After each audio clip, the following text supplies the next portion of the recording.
saw this tweet from Hank Green earlier, where he basically says that for any belief or any piece of information that you come across on the internet, if that piece of information makes you feel very angry and righteous, feelings of social justice, then you should probably be skeptical of those beliefs.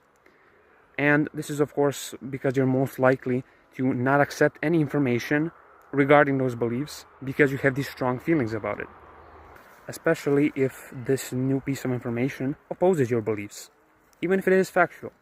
Now, I personally somewhat disagree with this, because even though it should be very obvious for people who are in the STEM field to think about it like this, I mean, you do want to preserve scientific methods of analysis of your beliefs, the truth is you have to at some point accept that most people don't function like this. If you're in the STEM field, most people around you probably do have some sort of analytical method of critical thinking, but most people, they simply form their beliefs based off of propaganda and emotional messaging. No matter how much you push this belief that Hank Green is pushing, it's never going to result in most people, let alone everybody, thinking in this analytical way. So that being said, if you personally have certain beliefs and you want to start a political movement to push for these beliefs, you have to understand that this analytical, scientific method is not the most efficient method. Because first of all, most people are not that capable of understanding these logical premises.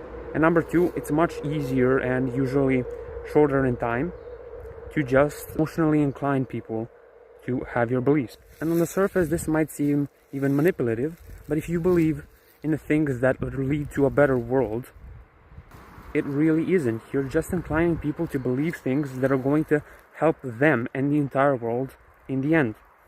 What you don't want to do when you're building a political movement is call for people to be skeptical of their beliefs, because all that's going to do is cause people to overthink their beliefs, and overthinking usually causes what is called analysis paralysis, where people just overthink everything to the point where they don't even know what to believe, they don't even know what direction to go in. And this is terrible for a political movement.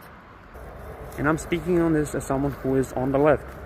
Because my political movement is so damaged, it takes so much effort for it to go anywhere, I have to think like this, because I can't just go out and vote on my political beliefs. The political system is too flawed for me to express my beliefs in any other way.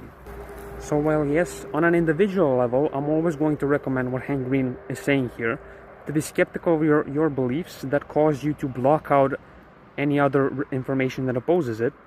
On a public level, you can't think too much like this, or else you're just gonna kill your own political movement that pushes for beliefs that make for a better world.